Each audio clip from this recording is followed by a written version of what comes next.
Buongiorno, due parole per salutarvi e per introdurre appunto, con poche parole questo incontro di stamattina dell'ultima giornata del festival. Io ancora nell'orecchio, nella testa, la musica di Paolo Angeli di ieri sera,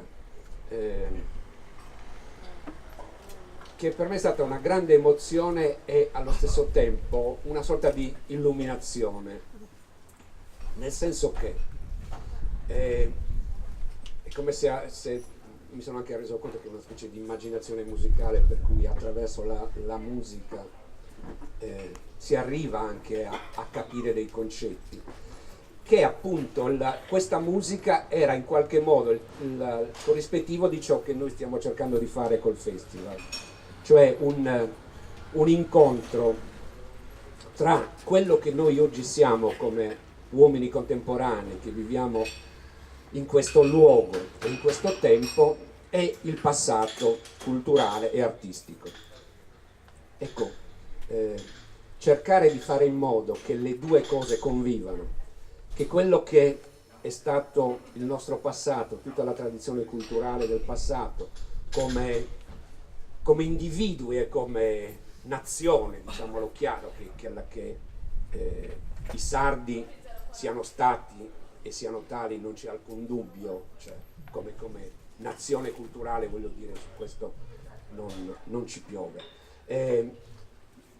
Che questo passato riesca a essere produttivo per noi, riesca a essere positivo, ad aiutarci per il meglio, ecco, e questo appunto credo che sia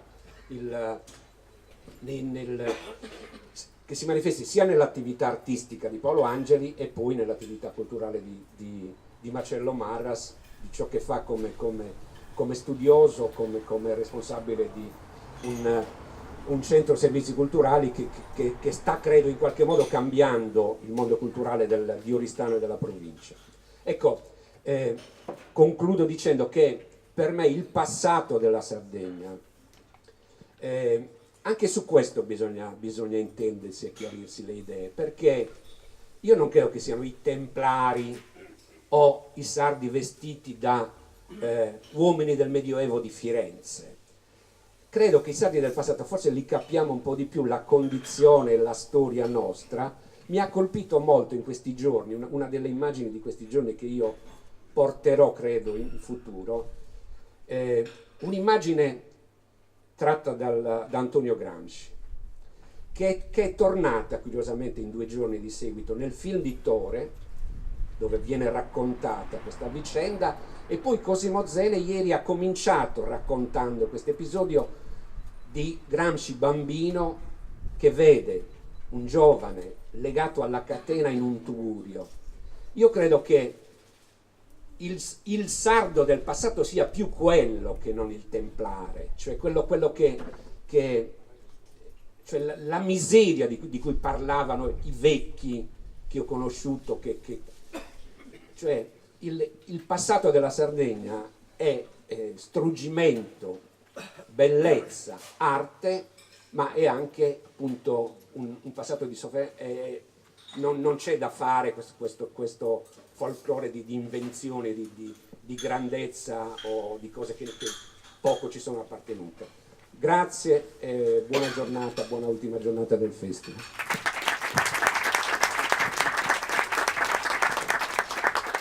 Allora, grazie Mario, grazie a Seneghe e a Capodanno, perché è sempre un piacere tornare a Seneghe e tornare per questa manifestazione grande che cresce di anno in anno, anche cresce in dimensione culturale.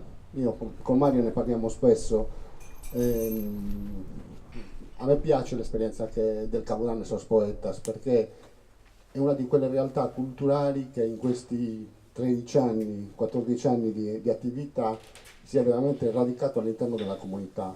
Il Capodanno è un qualcosa dei seneghesi, non dei seneghesi nel senso di proprietà loro che non lo danno agli altri, ma che da Seneghe si confronta con il resto del mondo, e le iniziative culturali servono a questo e i festival dovrebbero servire a creare incontri e opportunità per le comunità. Il lavoro che è stato fatto è quello di una continua crescita e una continua occasione per mettersi in discussione, cioè per discutere di quelle che sono le situazioni di crescita di una comunità e le difficoltà che una comunità può avere in confronto con gli altri. Il tema di quest'anno è un tema bello, affascinante, il tema che è stato dato a me e a Paolo è incredibilmente bello, difficile, complicato, che fa arrabbiare, che fa discutere, quello della tradizione, dell'innovazione degli strumenti musicali della tradizione sarda. Quindi cercheremo di muoverci in questa pista. Un piacere stare con Paolo Angeli perché insomma dopo tanti anni, il vento di Seneghe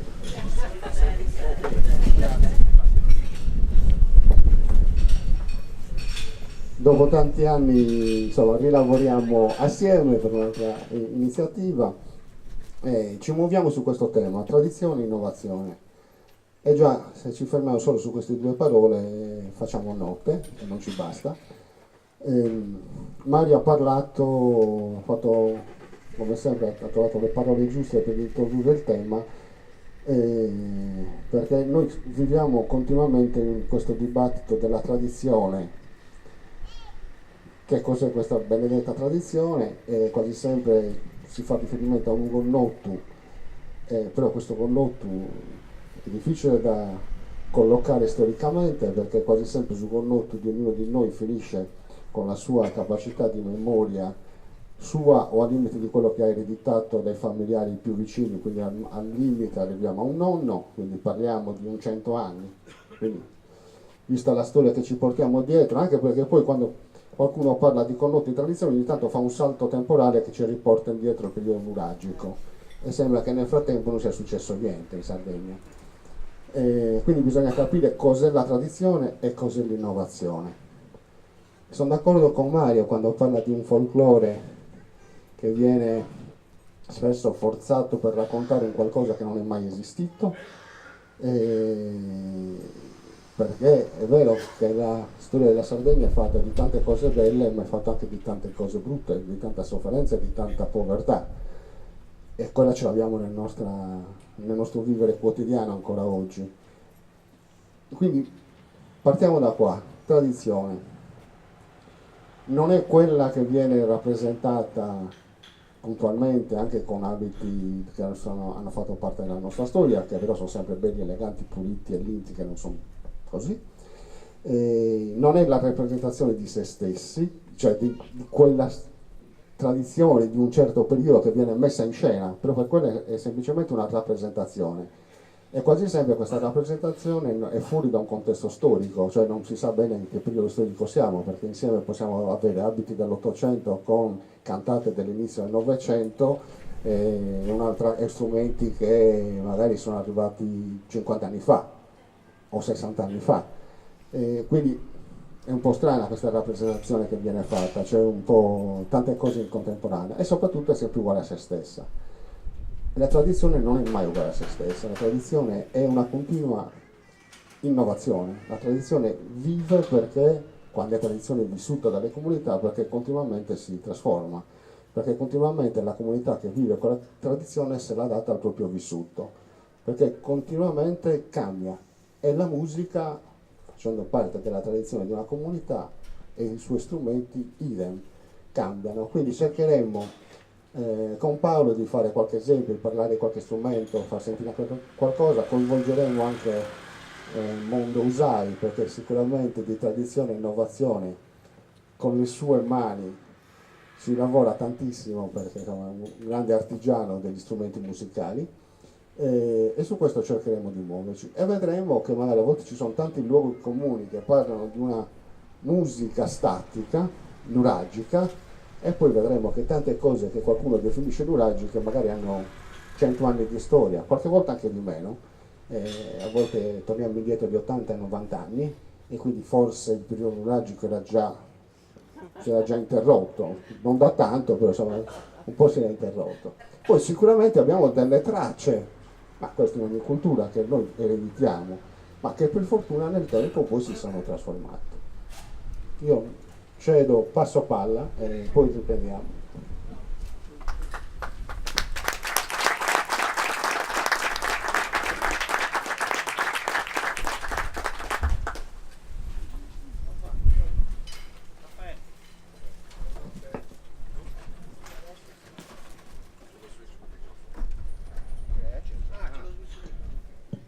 Era semplice. Buongiorno. Possiamo far così, già entriamo nella materia, no? Allora, io sono convinto che non esista la tradizione. Io penso che esistano, cioè così come non esiste la storia, secondo me esistono le storie e le tradizioni. Cioè ogni piccola parte della cultura di un popolo, cioè, faccio un esempio, il cantaterore, provate a mettere insieme un cantore di Biti e un cantore di Seneghe e ditegli questo è giusto e questo è sbagliato. Non è che quello di Biti è il canto come deve essere fatto e quello di Seneghe invece è una continua variazione ed è una continua forma di identità e di differenziazione. Cioè, paradossalmente quando uno pensa all'identità sarda si immagina un monolite, no? Si immagina la cosa più conservativa, statica. In realtà è un arcobaleno, perché ogni piccolo centro ha una specificità linguistica, una specificità canora. Quindi io parto da questo presupposto, che esistano le storie. Se uno va in un paese e parla con un cantore, io seguo la settimana santa per esempio di Cuglieri dal 93, anche quella di Santo Lussurgiu, di Castelsardo, e tu ti fermi al bar un attimo e ti parlano delle storie, perché parli con una persona e ti dice che i migliori cantori erano, che so, Cantaghitero, ti dice su mezzo fili Cuveddu, Mario Scanu, Ciccheddu Vannoni. Parli con un altro e ti dice oh lascia perdere, i più forti erano Cavizza, Canu, anche Chelo era bravissimo, o Cuveddu di Sene, che è stato un grandissimo cantatore, Francesco Cuveddu.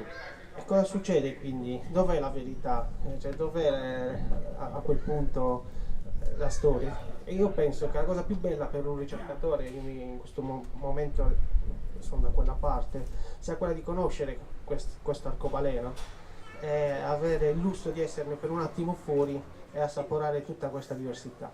Nella musica sarda, legata al repertorio con chitarra, chi ha questa posizione di privilegio è il chitarrista. Perché? Partiamo dalla storia della chitarra in Sardegna, faccio velocemente un intervento su questo. Se parliamo dei libri di storia, la chitarra è arrivata con gli spagnoli, quindi parliamo del 1600, 1500, 1600. Però quando è che è stato fatto un uso popolare della chitarra? Cioè quando è che il sardo decide adesso prendo la chitarra e diventa uno strumento della tradizione sarda? Lì già ragioniamo, come ha detto lui, sul discorso del nonno, cioè si parla sulla memoria orale. E allora quando parla per esempio con un vecchio, uno ti dice no, ma prima c'era l'organetto, è arrivata dopo la chitarra, almeno in Gallura ti dicono così, la chitarra è arrivata dopo. Allora cosa vuol dire? Se già l'organetto è arrivato a fine 800, la chitarra ha iniziato a utilizzarla in ambito tradizionale tra la fine dell'800 e gli inizi del 900. E allora, tra l'altro, il mio maestro diceva: ehi, quando arrivava un chitarrista negli Stati, sembrava fosse arrivato il Messia. Non avevano mai visto questa chitarra.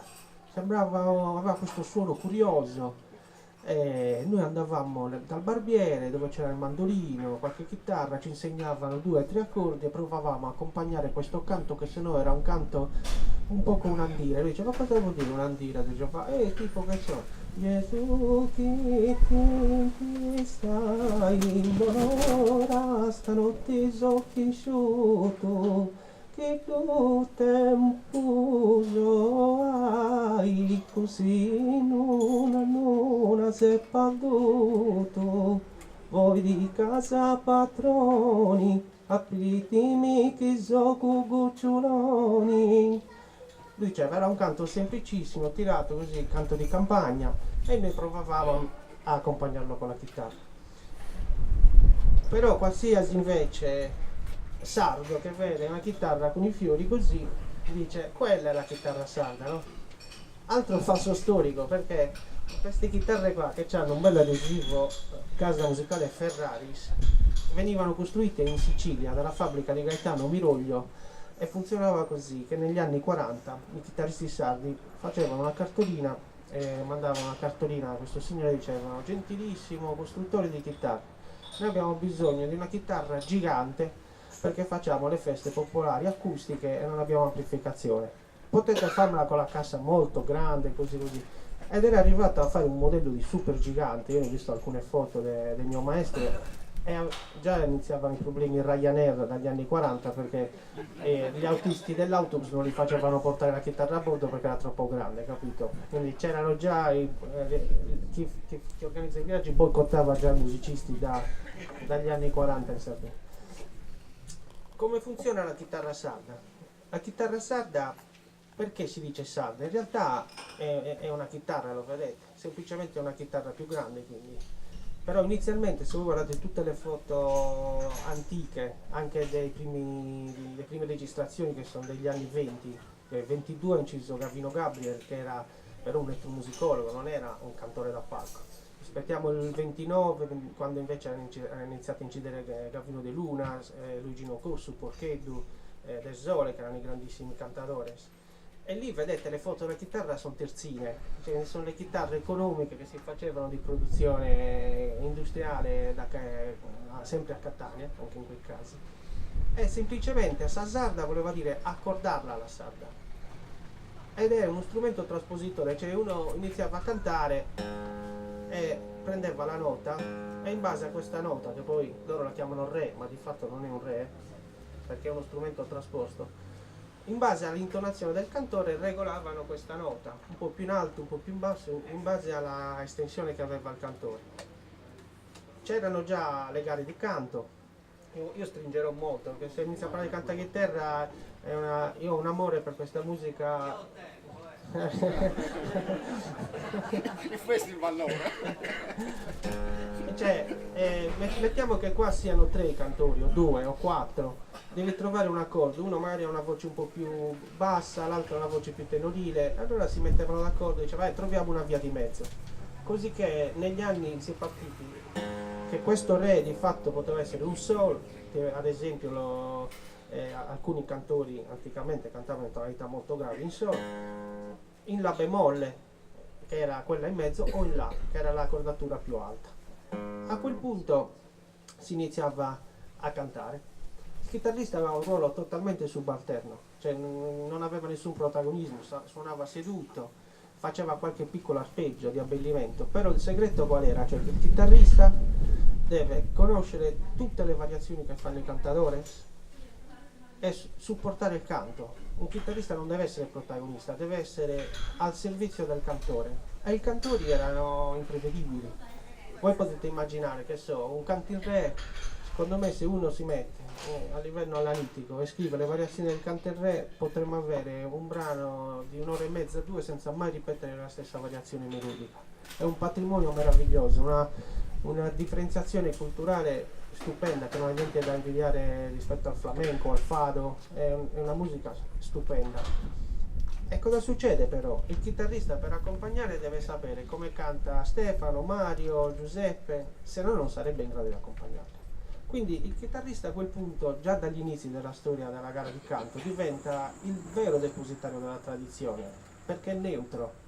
Se tu parli con un cantore, il cantore ha un ego mostruoso, si considera il migliore, sono come i fantini. Tra l'altro un ambientino, per capire, uno degli aneddoti che mi faceva il mio maestro era un giorno ero all'emiciclo per curiosità a Sassari, ho incontrato a Cubeddu di Buzzi e avevo il rasoio, la pattalese, gliel'ho messa nel fianco, gli ho detto ascolta Cubeddu, tu non devi fare più queste cose che per far steccare a mio fratello Mario paghi il chitarrista per alzare l'instrumentone in alto la chitarra, ma le cose non si fanno. E gli ho fatto sentire il rasoio, capito qua? Quindi anche questo ambiente, la musica universale che unisce i popoli, un'unione. Anche al conservatorio. E anche lì parliamo di tradizione e innovazione. Poi ti passo la parola a Marcello e vi faccio un esempio di come la tradizione evolve.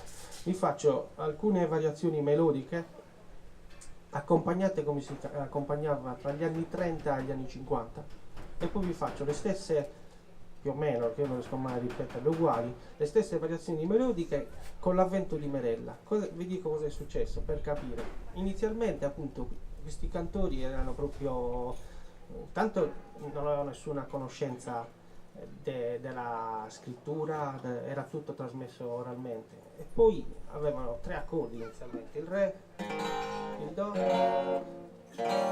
e il la, che loro chiamavano resolventi, e a volte facevano il sol, lo facevano così con 2 dita e facevano un piccolo arpeggio e accompagnavano questi 3 accordi.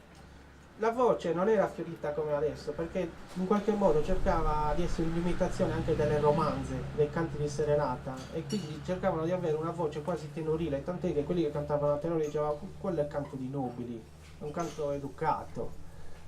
Invece si è sardizzato dopo, quando hanno incominciato veramente a interpretarlo con la voce sarda, con la voce che per essere bella non deve essere mai ferma. Adesso faccio quindi questi 2 esempi differenti per capire come nell'arco di 20 anni può cambiare una tradizione. Faccio l'arpeggio come lo faceva Gio Giovanni, quindi il passato.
Semplice.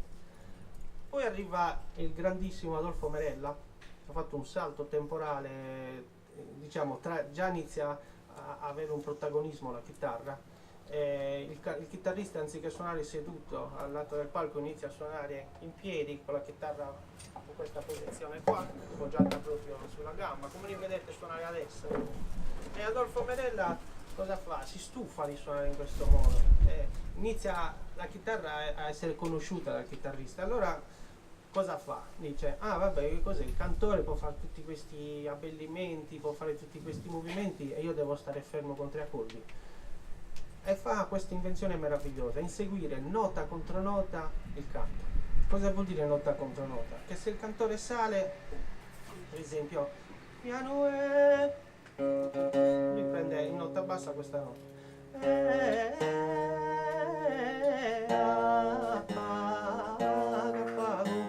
Cioè lui cerca di doppiare la linea melodica un'ottava in basso. Però cosa fa? Siccome non c'era una reale conoscenza del braccio della chitarra, imparano questo accordo e semplicemente lo sposta. Cosa succede quindi? Che la musica sarda tutti dicono madonna che armonia assurda che avete, a me dicono ma come cavolo è, che risoluzioni armoniche avete in questa musica? Invece non è un'armonia, ma è un mondo parallelo, cioè il chitarrista prende un accordo maggiore e lo sposta, vietato proprio, vada retro Satana, vada retro la tristezza, accordi minori proprio in Sardegna non ne vogliono sapere. Sono spagnoli. Arrivata la corsicana, lì hanno accettato, ma proprio come in coma, votato dal Parlamento, il Parlamento sardo ha detto ok, accettiamo un accordo minore, vabbè, uno in mezzo a 10.000 maggiori va anche bene. E adesso vi faccio invece un esempio di come suonava Merella. Allora, intanto Giovanni Scanu suonava con questo passo. Questa è la velocità del re. E l'arpeggio era in terzina. Taccata, taccata, taccata, taccata.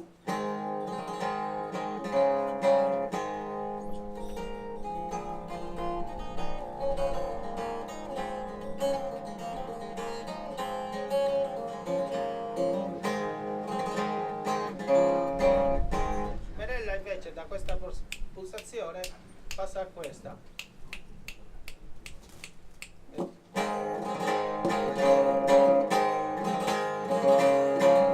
Più raschiato.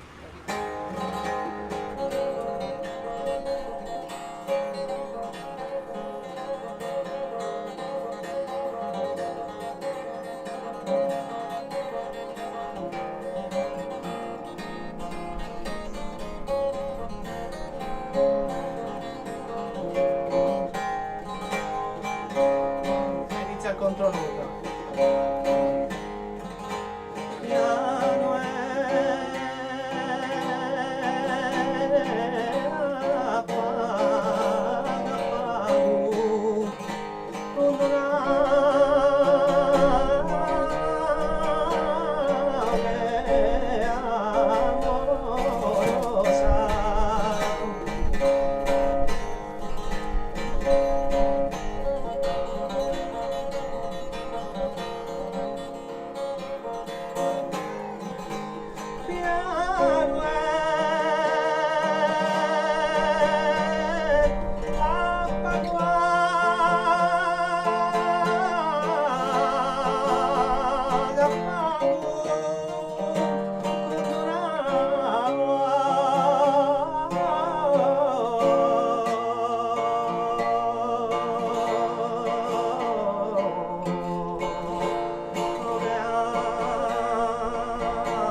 Adesso chiaramente io sto facendo un falso storico perché il chitarrista non accompagna allo stesso tempo, cioè il chitarrista deve inseguire quello che fa il cantore è libero di improvvisare e il chitarrista deve fare questo discorso di nota contro nota senza sapere cosa farà il cantore. Potete immaginare la difficoltà, cioè, è un canto in re in gara può durare tranquillamente 40 minuti, quindi vuol dire 40 minuti di variazioni. E poi chiudo qua. Poi a quel punto la musica diventa strutturata, dove c'erano margini di libertà del chitarrista per fare degli arpeggi fioriti, invece diventano picchiate, così si chiamano questi arpeggi, comandati come in una direzione d'orchestra, cioè PPA e capito si facevano dei segnali come dire faccio la picchiata 1, faccio la picchiata 2, la 3, la 4 e la gara diventa organizzata quasi in una forma di orchestrazione ed era l'unica maniera che potesse esistere per resistere all'impatto ad esempio dei Barritas, cioè arrivavano i gruppi rock in costume, il cantachitarra aveva una botta di crisi perché era stata la musica popolare sarda fino a quel momento, per resistere questi incominciano a usare trombe geloso, quindi mega impianti stile Pink Floyd con le trombe geloso, acetilene a carburo come impianto luci appunto rock and roll, e poi rimaneva questa ossatura antica a confronto con un accompagnamento moderno ancora più veloce. L'ultima grande trasformazione è stata fatta proprio dal grandissimo Francesco Cubegno di Sereghe, che ha ulteriormente modificato il canto perché arrivava da una formazione legata anche alla musica leggera, quindi un'ulteriore consapevolezza di come il canto può essere interpretato in chiave moderna. E questo è il canto che è arrivato ai giorni nostri. Questa è la tradizione che potete sentire oggi, tanto che quando io dopo 10 anni a bottega con Giovanni Scano lui mi ha detto: Paolo, adesso sei propriamente un suonatore di lusso e puoi accompagnare tutte le gare della Sardegna. Non c'è nessun cantore che ti può sorprendere, ti ho insegnato tutto. Allora io tutto felice, prendo la mia chitarra, vado ad accompagnare una gara e mi ricordo ancora, ero a Bologna, no? C'era De Sera, il cantatore, che è un bravissimo cantatore, ed è entrato in crisi perché non era abituato a sentire una chitarra suonata a pollighe, era abituato a sentire questo suono della fisarmonica, la chitarra suonata a plettro. Di colpo per lui sentire una chitarra che lo aspettava, perché la tradizione antica vuole che il chitarrista, non essendo il protagonista, deve aspettare cosa farà il cantore, perché se il cantore gli gira di cambiare la melodia tu non devi anticiparlo. Il canto moderno è più una linea, è più prevedibile.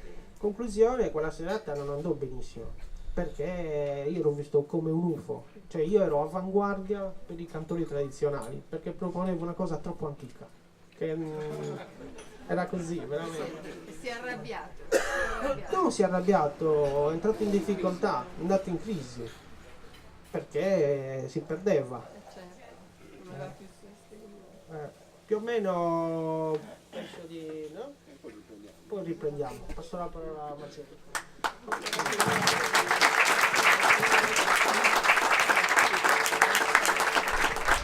No, perfetto, perché il discorso di Paolo è entrato appieno in quel discorso di innovazione e tradizione, che vuol dire che è una continua innovazione, perché siccome questa musica è fatta da esseri umani pensanti, ci metteranno ognuno ci mette qualcosa della sua storia e trasforma, ed è vero anche questo avanti e indietro della tradizione, cioè nel senso di acquisire dei repertori del passato, rimetterli nel presente, spesso diventa un'innovazione che fa saltare quella che si crede la tradizione dell'oggi, no? E manda in crisi.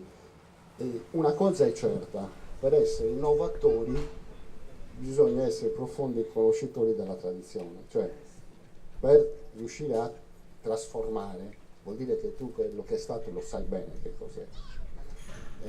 Paolo lo dimostra nello strumento con quello che avete avuto il piacere di sentire ieri sera, cioè è un altro strumento che parte e diventa una grandissima innovazione. Io parla da quello che è dalla chiusura dell'introduzione della fisarmonica per parlare di un altro strumento rivoluzionario della musica della tradizione sarda, dell'organetto, della fisarmonica e dell'armonica bocca, che fanno parte, sono cugini tra di loro, hanno una storia molto simile, e che oggi tutti quanti noi riconosciamo che sono strumenti della tradizione sarda, ma che hanno una storia brevissima, perché insomma l'organetto si affaccia in Sardegna tra il 1870 e il 1890, quindi insomma una storia molto molto recente. È uno strumento moderno perché è uno strumento che inizia da una serie di invenzioni di costruttori tra Londra, Berlino e Vienna, che hanno diversi prototipi di strumenti, di accordion che vengono costruiti per poi arrivare a quello che più o meno, con tante altre variazioni, conosciamo noi, l'organetto diatonico, quindi con scala diatonica, che inizia a essere costruito in Italia dal 1863 da Paolo Soprani, a livello che non era un musicista, era un contadino, un piccolo artigiano, che è riuscito a ricostruire questo strumento, a suonarlo e a portarlo in giro per l'Italia. Lui è stato un grande innovatore, nel senso che poi quest'uomo girava anche per l'Italia con i suoi prodotti, stiamo parlando sempre della seconda metà dell'Ottocento, e a un certo punto questi strumenti arrivano anche in Sardegna. La Sardegna, che fino a quel momento aveva una serie di strumenti prodotti quasi sempre anche dagli stessi musicisti, ma fatti con materiali che si avevano facilmente a disposizione, la maggior parte degli strumenti, la unedas, la voce col canto a concordo, a contrario, a tenore, pippiolo, stamburi, benas, cacciapensieri, cioè tanti di questi strumenti, tutti però costruiti, poi racconteremo di un altro strumento suonato, ma che non nasce come strumento musicale, che arriva lo stesso dall'esterno. Questo strumento arriva in Sardegna e viene immediatamente accolto, ma come viene immediatamente accolto dappertutto, cioè veramente l'organetto è uno strumento di rivoluzione nella musica, perché in tutti i continenti del mondo è stato adottato, trasformato, adattato alle realtà locali. Se voi fate un giro oggi con YouTube, è facile, e cercate organetto nel mondo, trovate musiche strepitose da tutte le parti con vari tipologie di organetti trasformati, adattati alle realtà locali. La Sardegna fa la stessa cosa, cioè adotta questo strumento, se lo adatta alla propria tradizione, e quella grande varietà di repertori musicali che noi abbiamo nasce grazie all'introduzione dell'organetto, perché l'organetto apre strade incredibili ai musicisti e alle comunità, perché crea anche uno sviluppo di melodie differenti che prima non c'erano. Quindi tanti di quei balli che noi oggi danziamo spesso nascono in questo periodo. Ovvio che c'è una continua evoluzione come nella chitarra, cioè l'organetto, parlando anche di date, perché poi appunto la memoria orale si ferma a un certo punto, però per fortuna ogni tanto ci sono tracce scritte e documentazione interessante. Noi possiamo dire che viene immediatamente adottato, perché ci sono tante tracce ormai che ci danno testimonianza che dal 1880 al 90 era pienamente diffuso. Io ho lavorato prevalentemente a Ghilarza, al mio paese, e ad esempio a Ghilarza nell'archivio del circolo di lettura, allora era gabinetto di lettura, cioè nel 1882 il circolo di lettura acquistò un organetto da tenere a disposizione nel circolo e andarono a ritirarlo nella stazione di Abbasanta, perché ovviamente questi venivano costruiti fuori, quindi come per le chitarre venivano ordinati, e via via che i suonatori si specializzano inizia lo stesso discorso della chitarra. I suonatori chiedono delle modifiche sullo strumento per adattarlo alle esigenze di musica comunitaria o anche esigenze tecniche dei diversi suonatori. E allo stesso tempo, sempre in questo archivio del circolo di lettura, c'è un'altra data che è il 1895, dove in occasione dei festeggiamenti per la presa di Roma pagarono un suonatore di organetto di Santo Lussurgiu, Antonio Ardu, che tra l'altro, se non ricordo male, è il nonno di Giovanni Ardu sul basso su concordo, e per suonare, quindi 1895. 1863 inizia la produzione, 1895 un paese del centro Sardegna era già normale chiamare una persona che aveva delle buone doti su uno strumento e farlo suonare. E poi troviamo una serie di documentazioni che ci raccontano di questo strumento. Come è stato accolto questo strumento? Dalle comunità bene, perché se no non avrebbe suonato, anche se ad esempio nel paese dove siamo c'è stato qualche fatto non semplice, perché la prima volta che è comparso l'organetto nel Sorballo de Varza a Seneghe c'è stata una rissa, perché tra chi non lo voleva perché si doveva ballare alla Unedas e chi invece poi tra innovatori e invece i puristi della tradizione. E poi ovviamente l'organetto e la fisarmonica poi sono diventati strumento, cioè oggi Mario Favola suona tutti gli anni sul ballo di Balza per il carnevale, però vi volevo, se le foglie che sono volati è rimasto quello che mi interessa, questo.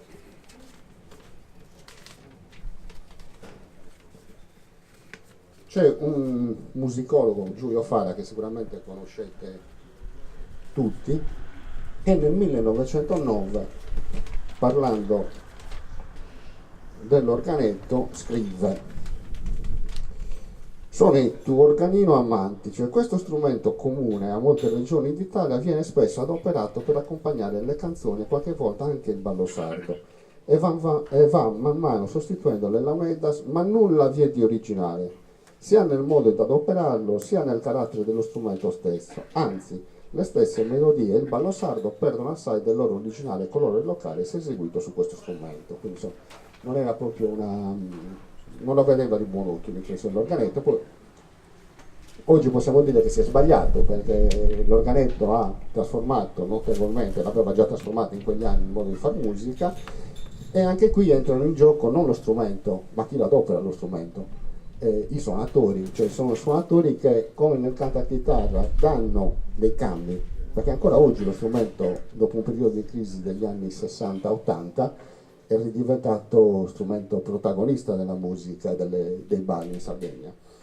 Allora, alcuni musicisti, uno di questi è Pietro Porcu. Pietro Porcu è di Edo Maggiore, che tra l'altro incide anche con Gambino De Lunas.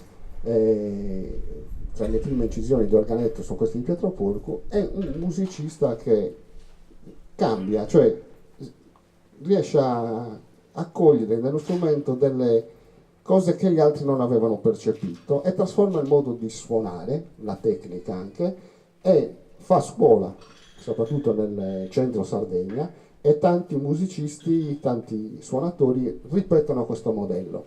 E quindi c'è un modo di una tecnica che è quella, diciamo, che rimane sino agli anni 60-80 del Novecento. Dopodiché, cioè, tutti convinti, ormai la tradizione è quella, si suona così, succede un'altra cosa, arriva un altro suonatore. Nel periodo di crisi dello strumento arriva un altro suonatore che si chiama Totò Rechessa di Ergori. Totò Rechessa è un altro di quelle persone che capisce che quell'organetto non ha ancora detto tutto, che può dire ancora altre cose. Però, a proposito di tradizione e innovazione, Totò Rechessa è un musicista che non è rimasto solo in Sardegna, e girando col suo gruppo folcloristico ha iniziato a entrare in contatto con tanti altri musicisti, compresi tanti altri musicisti d'organetto di altre culture, di altre zone. Quindi consapevolmente e inconsapevolmente uno, quando si confronta, porta dentro altre cose e poi consapevolmente e inconsapevolmente le scarica sullo strumento che ha in mano. E Totò fa la seconda, o meglio la terza rivoluzione sulla musica diciamo sarda, e soprattutto sulla musica da ballo, e tira fuori una nuova tecnica e soprattutto dei suoni che non ci si aspettava che l'organetto in Sardegna potesse tirare fuori. E questo fa scuola perché oggi la maggior parte dei giovani e bravissimi suonatori d'organetto che abbiamo in Sardegna usano questa tecnica, e ancora, io non ne cito uno, che è Carlo Boeddu, continuano a trasformare e continuano a innovare e a trasformare il modo di suonare. E anche qui poi abbiamo le scuole di pensiero, chi è d'accordo, chi non è d'accordo, stanno cambiando, stanno trasformando, stanno inserendo strumenti nuovi, perché oggi una delle innovazioni nel ballo degli strumenti è quello di fare degli ensemble di diversi strumenti, non solo che appartengono alla tradizione sarda, però poi vedremo se fra 40 anni Mario ci richiama per parlare di innovazione e tradizione qui al Capodanno, se potremo parlare di questi strumenti, dai tamburini di origine africana, da altri strumenti che magari diventeranno strumenti della tradizione sarda.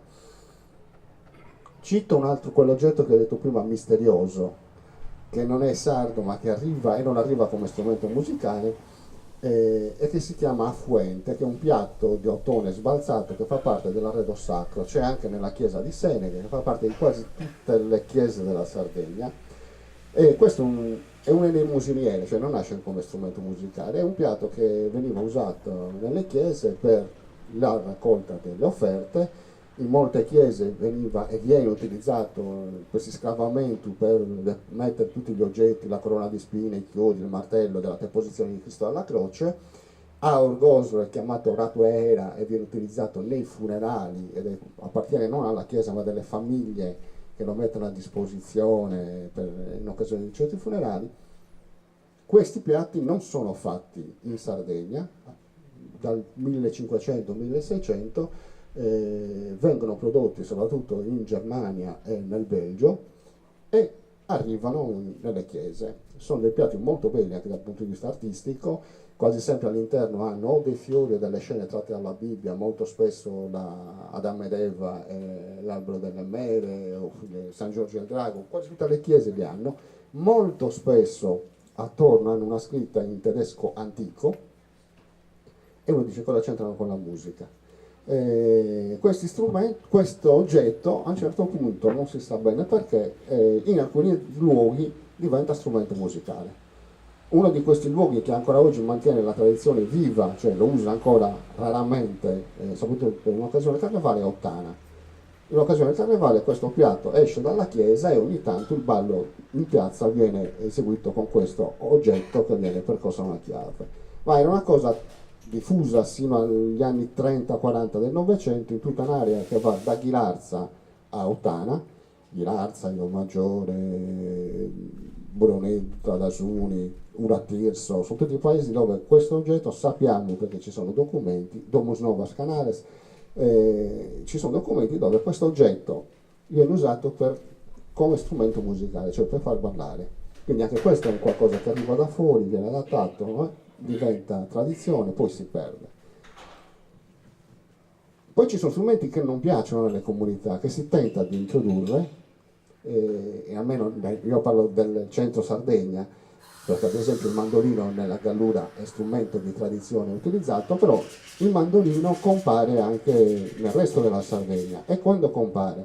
Compare tra la prima e la seconda guerra mondiale.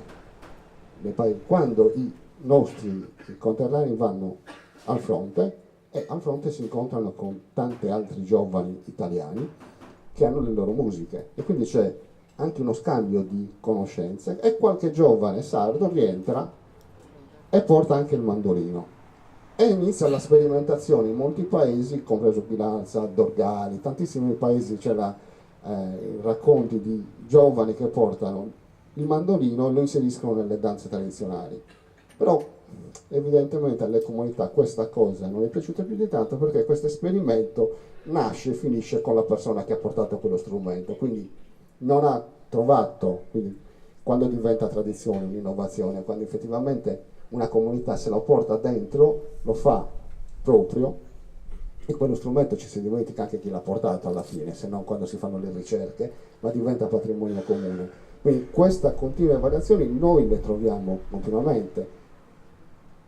Una cosa interessante, e poi dopo coinvolgiamo Mondo, abbiamo ancora un po' di tempo, è veramente quanto le innovazioni sono sia nella costruzione degli strumenti, cioè continuamente si apportano modifiche nella scala, nelle tecniche di costruzione, nel cercare dei suoni. Racconto questo episodio che mi tocca personalmente. Io suonavo, non lo so più, forse più suonavo, le Benas, una volta, tanto tempo fa, che è un piccolo strumento ad ancia battente, la famiglia dei clarinetti.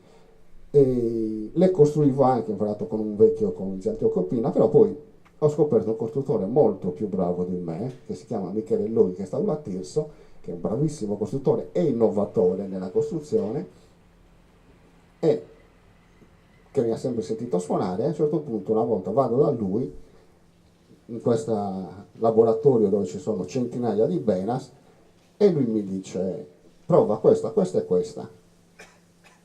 Ma io dico: perché non quella? Cagusa non ti aggrada. E te perché? Un se non aggrada a te come te suona tu, a te aggrada custa e custa. E allora nel provare, questa è la capacità di chi poi realizza gli strumenti, aveva ragione lui. Cioè, l'ultima volta che sono andato ho detto: tu non mi dire niente, io provo gli strumenti, dillo a qualche altro quali sono quelle che scelgo, però perché voglio capire se poi c'è un condizionamento da quello che tu mi dici.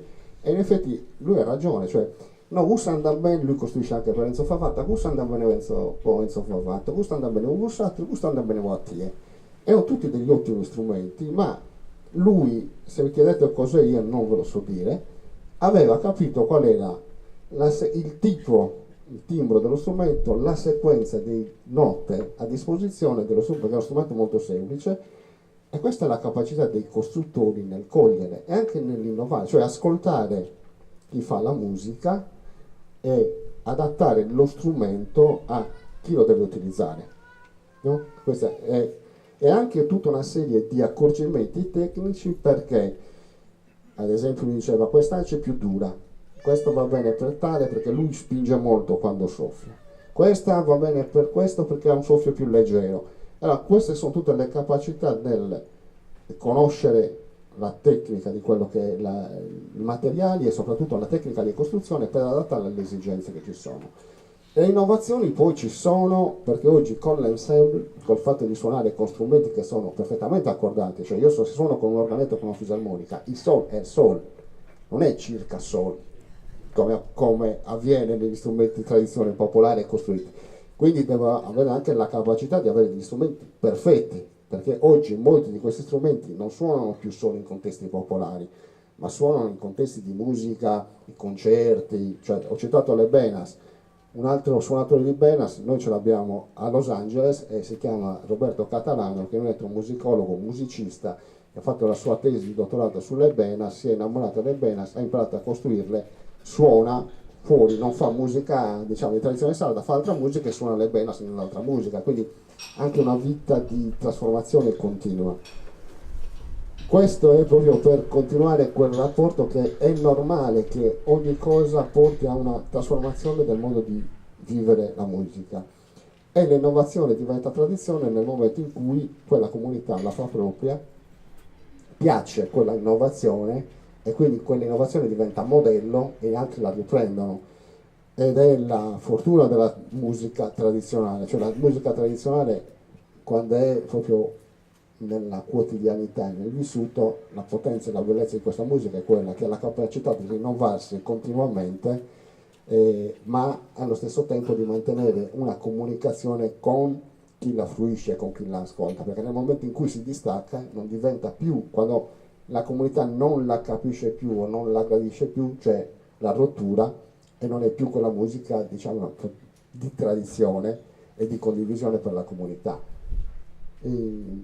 Io ridò la parola a Paolo, poi diamo uno spazio anche a Mondo per porti qualche strumento per vedere che cos'è questa, anche per chi costruisce questa capacità di creare suoni e di anche adattarli a quelle che sono esigenze tecniche di diverso tipo. Questa del chitarrone sardo, cioè l'esigenza era quella di far sentire la chitarra perché senza l'amplificazione e chi la sentiva. E quindi c'è questa richiesta ai costruttori di fare una cassa che potesse sparare più forte e potesse far sentire. Ma io riprendo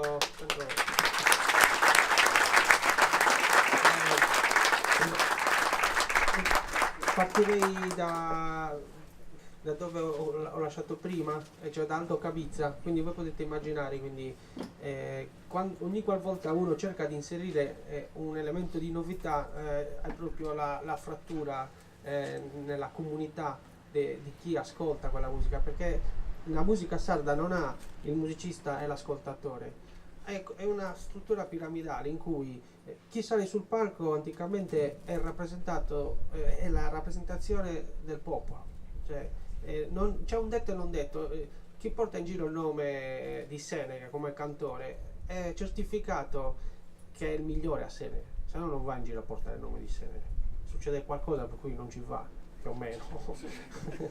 E comunque quindi nella musica sarda al momento in cui viene accettata la fisarmonica, al momento in cui Peppino Pipia viene accettato come secondo strumento accompagnatore, si crea proprio una frattura tra i puristi che decidono quello ha rovinato tutto, quella non è tradizione, quella non è musica sarda, la tradizione è chitarra d'arpeggio, ha rovinato tutto, e quelli invece che sono la nuova generazione che invece trova in questa allegria suonata con la fisarmonica è più gioiosa, con più brio, più veloce di ritmo, e invece si identificano in questa cosa qua, e lì, ritorno al discorso di partenza, nascono le storie. E quando ho avuto la fortuna di fare la tesi di laurea sul cantachitarra, io ero andato a intervistare Aldo Cavizza, essendo allievo di Scanu, io ero andato a intervistarlo lo identificavo quasi come il nemico, no? Perché dico, io che arrivo dalla cultura d'arpeggio sto andando a intervistare quello che in qualche maniera ha messo la pietra tombale su quella tradizione. Che l'altro giorno io ero a Sassari nel corso, ho sentito questo tenore, ho detto Madonna, c'è Claudio Villa che sta cantando in strada, Sono andato correndo, invece era un ragazzo che imitava perfettamente Claudio Villa. A quel punto ho detto: perché questo ragazzo non ha valore? Perché è un'imitazione. Lui dice: da quel momento io proprio mi sono sentito di voler modificare la tradizione in base alla mia idea.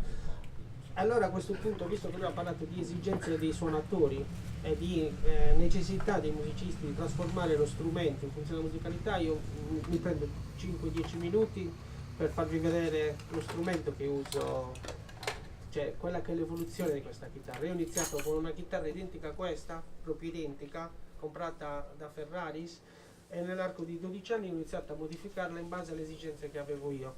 E vi faccio vedere quello che è uscito, più o meno, anche se questa è la numero 2, non è la numero 1.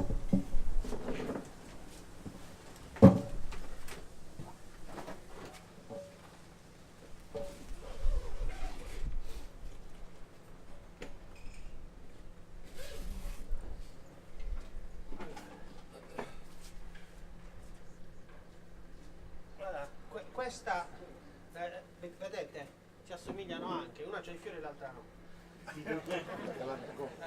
Allora, io sono stato in liuteria, ho preso questa chitarra, l'abbiamo messa in un pezzo di carta e abbiamo ricalcato la forma, vedete il tamaglio, si spagnolo, la dimensione è identica, no? Però vedete che è leggermente diversa. Allora, la prima cosa che è successa è che io in quel periodo suonavo anche la batteria. No, volevo suonare il violoncello. No, non avevo i soldi per comprare un violoncello. Sono andato in liuteria con questa chitarra e gli ho detto: ascolta, mi puoi fare il buco per metterci il puntale?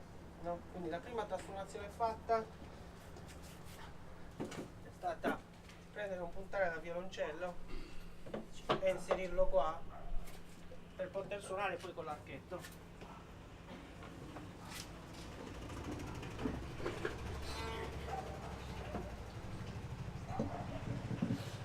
Non so quanto si senta, no?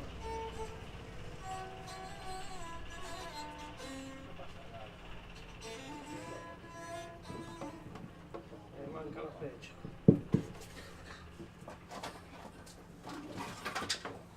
La seconda trasformazione invece arriva dal fatto che io inizio a suonare la batteria. Cioè succedeva questo: io mi innamoravo di altri strumenti e ogni qualvolta mi innamoravo di un altro strumento ero come diciamo come un traditore seriale della chitarra. Cioè io andavo in crisi, la tradivo, dicevo scusa ti ho tradito, e tornavo da lei con la coda in mezzo alle gambe e dicevo scusa ti ho tradito, però sai, tutta l'esperienza che ha fatto con gli altri strumenti io le volevo mantenere, per cui studio il violoncello e inserisco il puntale, studio la batteria e costruisco questo.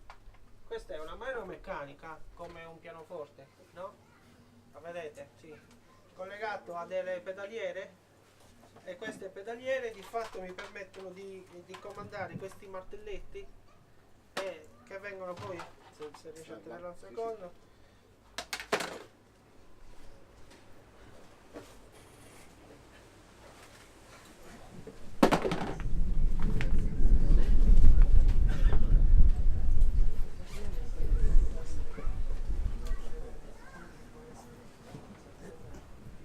Ryan come va? con Ryan c'è l'extra seat per forza.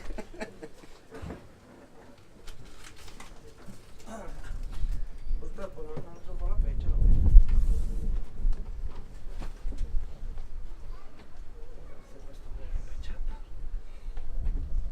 e allora cosa succede? Questi martelli adesso avete avuto modo di vedere ieri come funziona. Però questi martelletti si applicano qua alla chitarra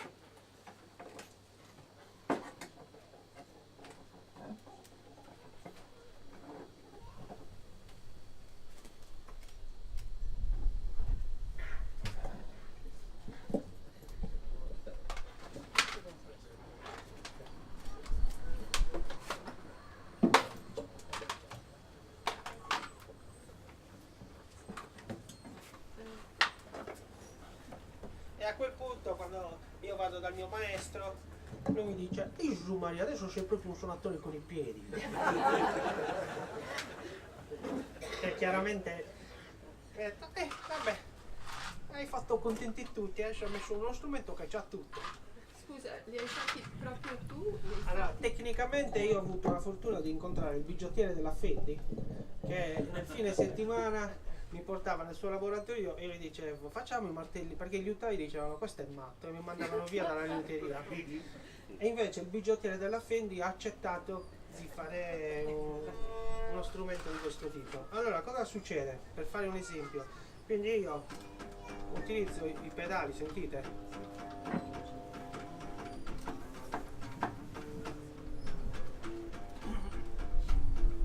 E ho le mani libere per suonare con l'archetto, no? Allora, per esempio,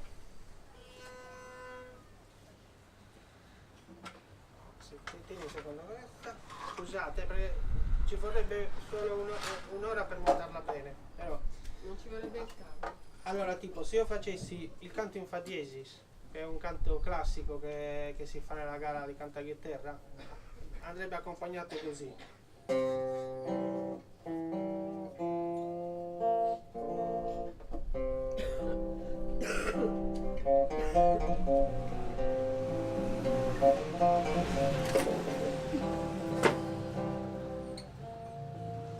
Piano è appago, appago, come che amorosa,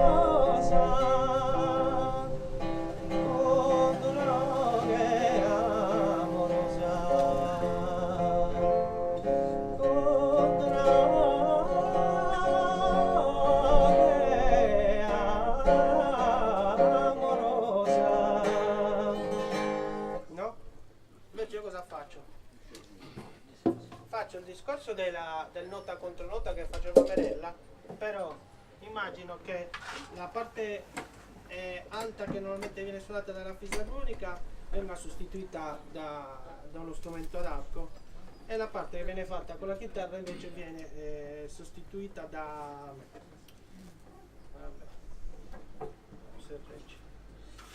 viene sostituita dai pedali, dai bassi. Non si sentirà più o meno niente perché non lo so.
Questa frase, io vivo a Barcellona, arriva invece dall'area flamenca proprio, perché comunque il canto in fa diesis si ispira molto al flamenco. Chiudi la finestra.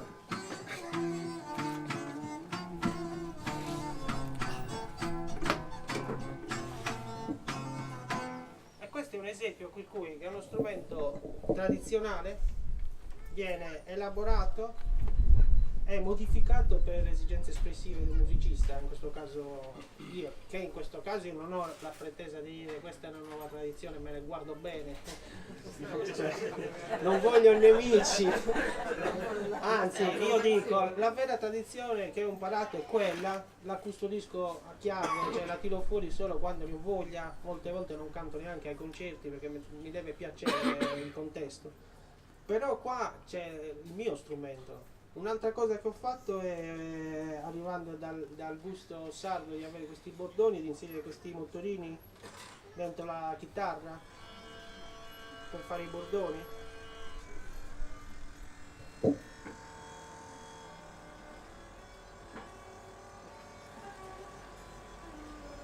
Come sono questi motorini? I motorini dei Walkman, perché io sono un vintage.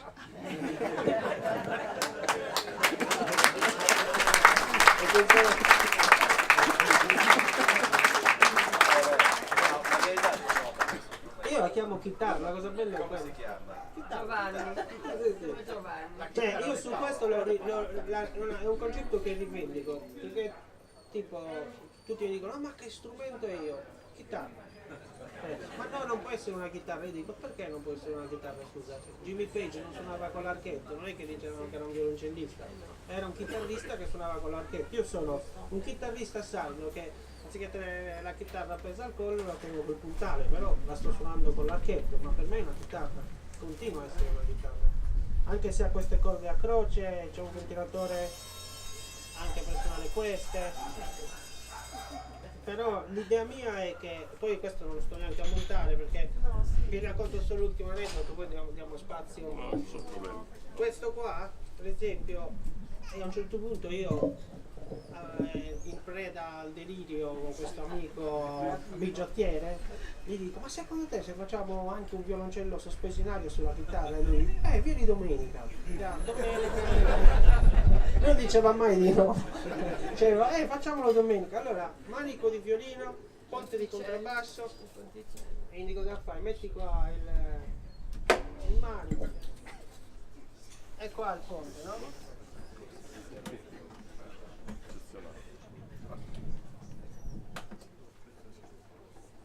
Ecco fatto. No, è fantastico. E adesso ditemi la verità se non è bellissima da vedere.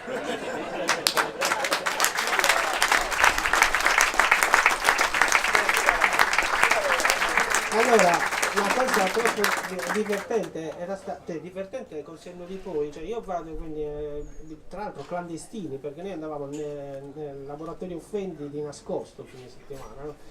Col terrore che non ci fosse qualcuno che controllasse che usavamo il laboratorio dove facevano le borse, no? E quindi facciamo questa cosa e tutti e due proprio come dei bambini diciamo dai adesso mettiamo tensione alle corde, avevamo le corde del violoncello e il ponte di contrabbasso era qua a questa altezza, mettiamo tensione alle corde e io proprio la prima nota e io bellissimo e lui dai prova la cosa più un po' più grintosa, io vado con l'archetto e si sente guardo e si è sfondato completamente il piano armonico perché chiaramente gli strumenti ad arco hanno un'anima per reggere la tensione del ponte. Lui da bigiottiere, io da perfetto ignorante di batteria non sapevo nulla. Allora ci sono stati tipo 40 secondi di silenzio totale, lui mi guarda e mi fa tranquillo, c'ho il vino a vino.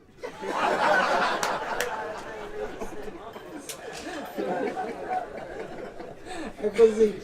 E poi no, il lieto fine di questa storia è che io quando ho iniziato a fare queste modifiche, cioè potete immaginare, adesso è da ridere, però in realtà è uno stato confusionale di un musicista che va a bottega da uno di 85 anni, che gli dice che gli sta insegnando la tradizione, che deve trasmetterla a sua volta al futuro, dall'altro io suonavo già con Fred Fritz, musica di avanguardia, e non ci ho capito niente, sinceramente la vera la storia è che io ero in profondo conflitto di personalità con questi due mondi a confronto. La risposta è stata questo strumento e la risposta esterna è stata quella di Pat Metini, che lui è diventato il mio più grande fan, roba da matti, perché lui era il mio idolo quando avevo 16 anni e lui si è fatto costruire la chitarra sarda preparata, Pat Metini. Pat Metini usa la chitarra sarda preparata.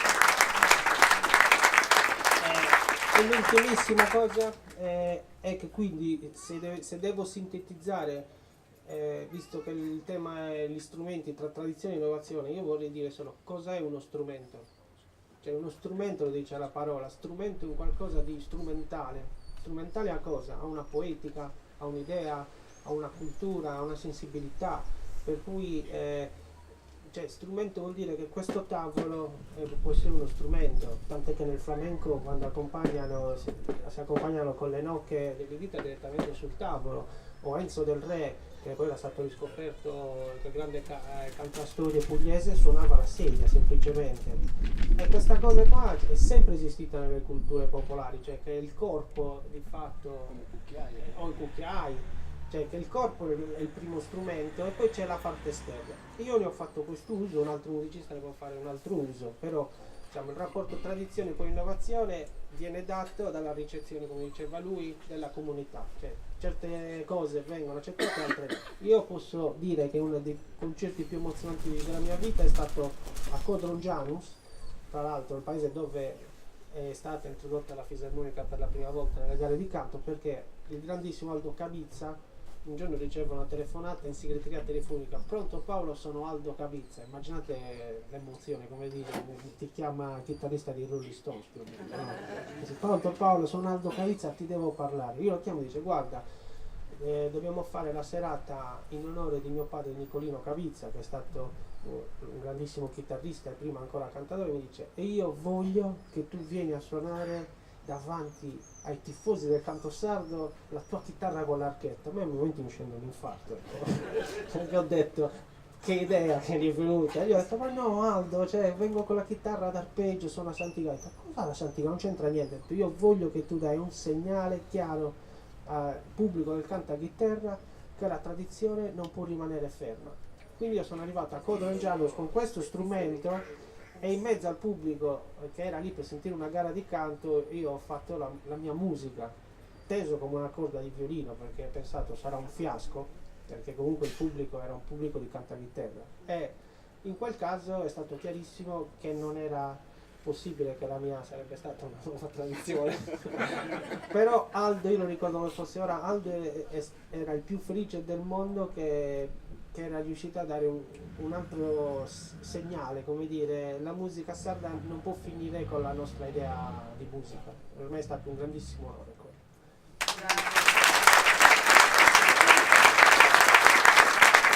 Velocemente, innovazione e tradizione, mondo usai, insomma, gioca in casa, seneghese, persona che sta rinnegando, a misturare, vabbè, siamo tutti a misturare, cioè. E insomma, parla lui. No, Cosa riesce a fare? Che parli meglio di me, dai. Ma io non so cosa devi dire tu. Vabbè. La modifica degli strumenti tradizionali sardi. Allora, perché sono stati modificati intanto? Perché io ho iniziato a costruire strumenti musicali, ho iniziato un po' per gioco, così, per curiosità, no? Poi alla fine è diventato anche un lavoro. E avevo difficoltà nelle prime mosse che facevo, non sapevo fare il fiato continuo. Diciamo che il fiato continuo in questi strumenti è quasi indispensabile. Allora facevo finta di fare il fiato continuo gonfiando le guance e poi finiva l'aria delle guance e ero fregato. Difficoltà anche perché essendo asmatico avevo poca capacità polmonare, insomma. E allora ho detto, devo inventare qualcosa in modo sia più facile. Avere quest'ancia in bocca è un po' difficile. E allora ho fatto degli esperimenti e ho inventato uno strumento con l'ancia incapsulata. Non l'ho portato oggi, però uno strumento realizzato con una bena che ha uno spezzone di canna dove all'interno è contenuta l'ancia, soffiando in un foro si può suonare come un flauto, molto più facile che avere quest'ancia in bocca che arriva quasi in fondo alla gola, a seconda della grandezza. La difficoltà anche nel suonare il launedes è quello che ci sono 3 ance in bocca. Adesso vi faccio vedere direttamente per non perdere tempo come si usa uno strumento tradizionale e invece l'altro, la facilità nell'usare lo strumento quando è stato modificato. Allora, la bena tradizionale che tutti conoscono, quasi tutti.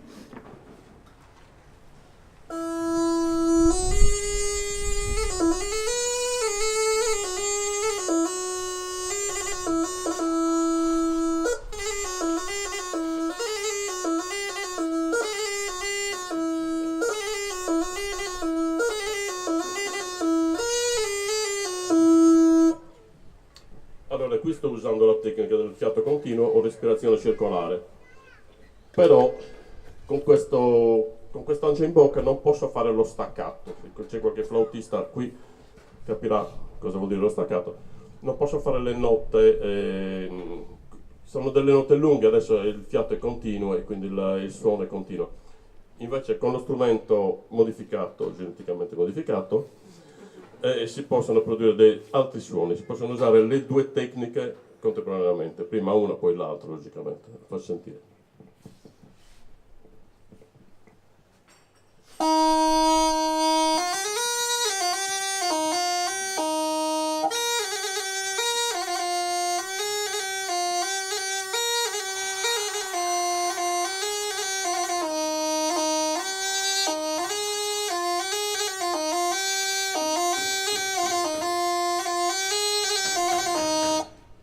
Adesso l'altra tecnica, lo staccato.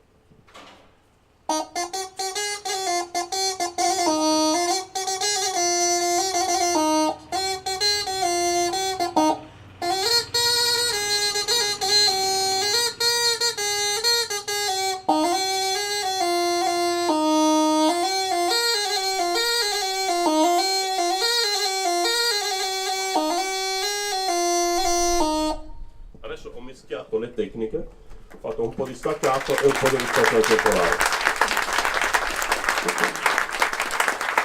E quindi questo è uno strumento che possono usare un po' tutti, perché se uno non ha acquisito insomma, la tecnica di respirazione circolare e fiato continuo, può usare lo strumento come se fosse un flauto. È un vantaggio insomma, rispetto allo strumento tradizionale. Sono stato molto criticato insomma, per tutte queste modifiche che faccio agli strumenti musicali, anche da parte di Dondore, insomma, puoi spiegare tu chi è Dondore, che magari è più facile per te, nel frattempo prendo un altro strumento. Penso che tutti lo conoscono. Dondore è stato la persona che ha un grande merito, in un periodo in cui tutti buttavano e dimenticavano gli strumenti della tradizione sarda, ha conservato e costruito, ha scritto un libro che è stato importante, perché da quello tutti i giovani ricercatori siamo ripartiti per lavori di ricerca sul campo e abbiamo allargato, per fortuna, cioè il libro di Dondore è stata un'altra pietra miliare nella storia della musica sarda, poi da lì si è trasformato. E Dondore era legato moltissimo a quella tradizione, cioè non riusciva a capire che ci poteva essere un'evoluzione, un cambio, e quindi spesso le critiche, perché alcune le ho subite anch'io, nascevano da questo fatto che la società cambia e si deve adattare, non può rimanere tutto come era. Allora, un altro strumento della tradizione sarda che è stato modificato è la bena doppia, quindi la canna più lunga è un bordone che emette una nota fissa e poi l'altra la canna delle melodie. Questo strumento non è che l'ho inventato io perché esisteva, solo che non aveva questa cassa qua. E allora io ho messo le ance all'interno del corno e poi altre due corna per amplificare lo strumento. E così non c'è bisogno di mettere le ance in bocca per suonarlo. Un'altra particolarità è che questo, in genere quando si fa una bena doppia, se la tonalità è in sol, anche il bordone è in sol. Invece io ho fatto il bordone in re, che è la quinta del sol.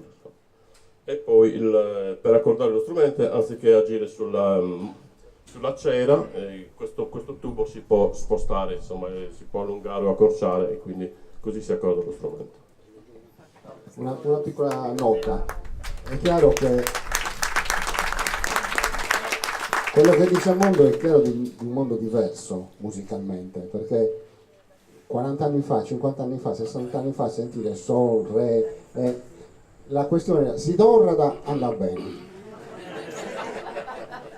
no?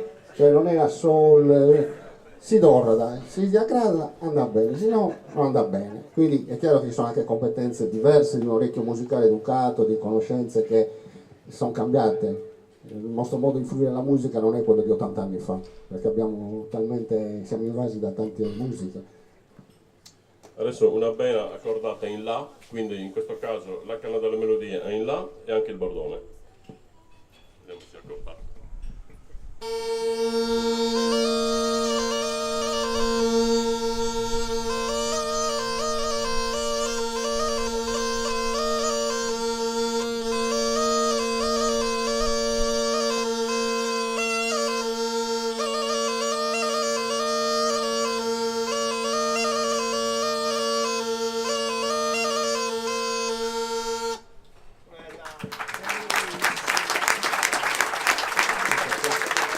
sto cercando con lo sguardo Mario che non riesco a vedere per capire, perché se non ci mettono... Mario, 5 minuti ce li abbiamo? Ok.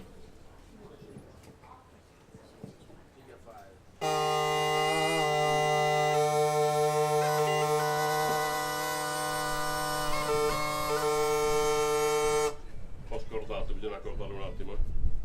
Per fortuna ancora questi strumenti hanno bisogno di un'anima.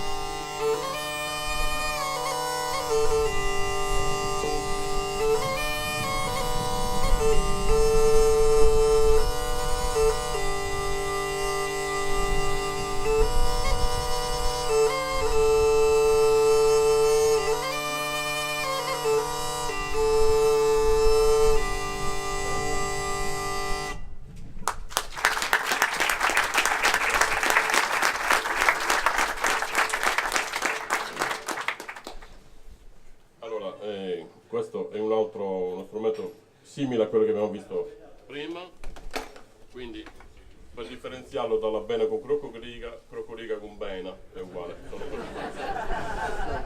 Questo è un principio di matematica. Allora, questo invece usa una scala musicale diversa. Abbiamo parlato prima della scala dell'utilizzo del minore, che non si usa, insomma, la tonalità minore nella musica sarda, però adesso c'è un po' nell'evoluzione tanta gente che ama la musica celtica e tutti questi suoni particolari, compreso io, tu l'hai già sentito. E niente, per far sentire la differenza tra uno strumento in scala maggiore e uno strumento in scala minore.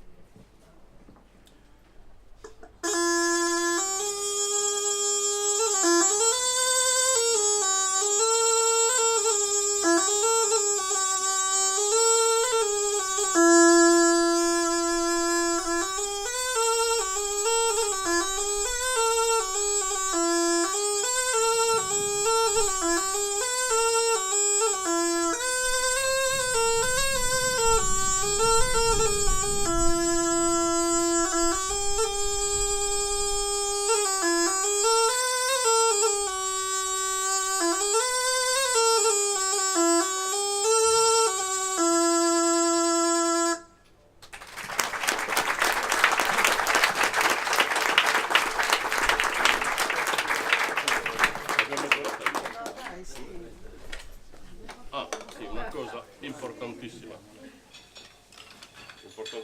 è la modifica del subipaiolo sardo. Non so se mi sentono senza microfono, sì. No, è bello perché quando apre le scatole il mondo, poi esce fuori da un'altra cosa ancora, un'altra cosa, la matriosca, ecco la stessa cosa. Allora, una modifica sullo strumento che tutti conoscono, questo mi è valso anche il soprannome, mi chiamano Mondo Pipaiolo qui a Seneca, ho saputo da poco.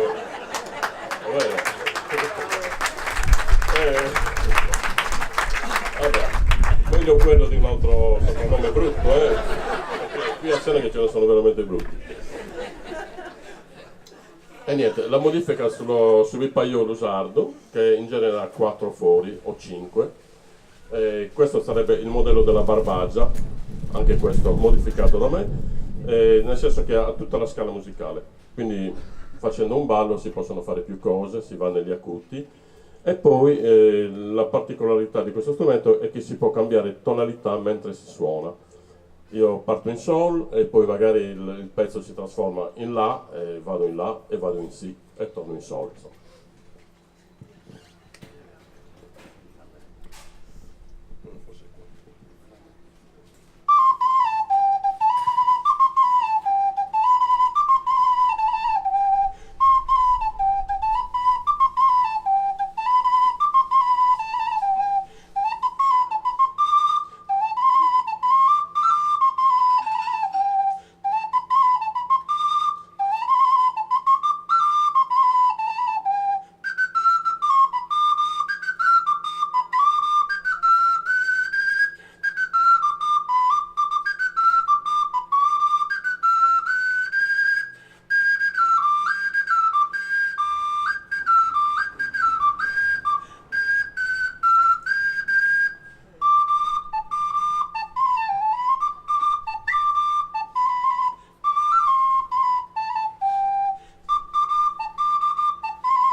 esempio, perché poi il mondo, andate a visitare Carla su, mi permetto, andate a casa sua che è un bel laboratorio.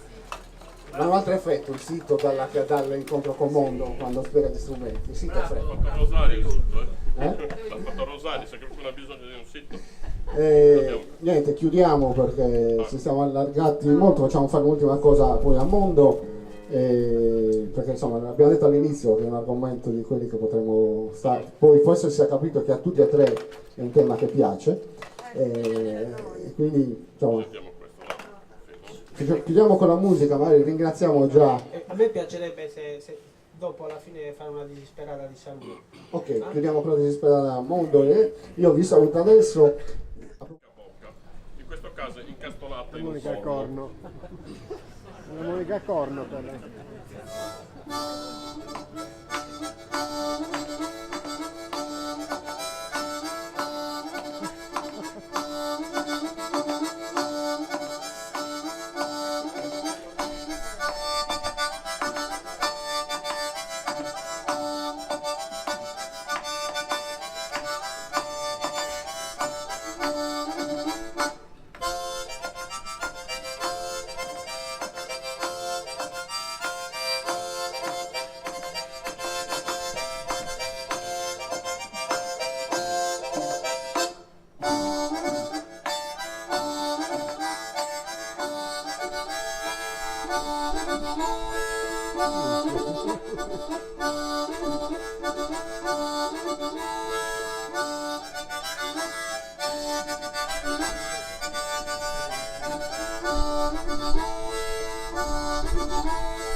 Disperata è il canto, il canto chiude la gara, cioè il canto proprio di saluto, è il canto di serenata ed è dallo spagnolo despertar, quindi canto di risveglio, canto di serenata. Faccio una disperata in gagliunese che è di Rugino Corso Mariscale, cioè di Rugino Corso poi interpretata anche da Mario Scala, il di Numari.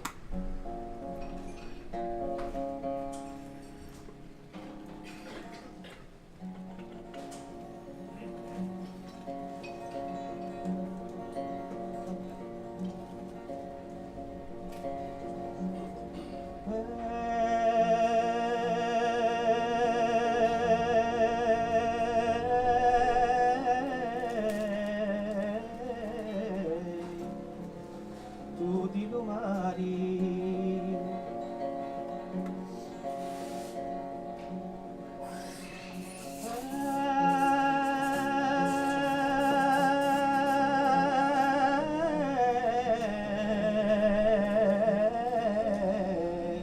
e di sirenia.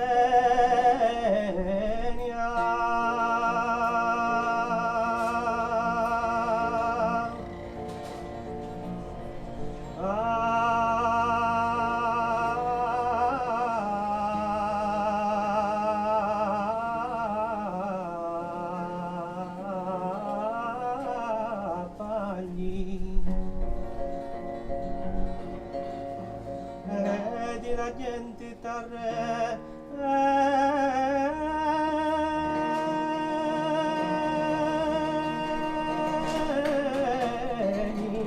sei la dea.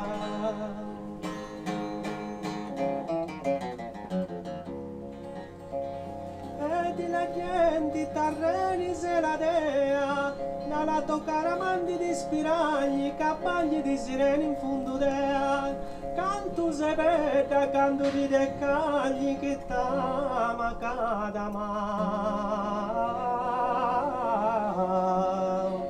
No avidea.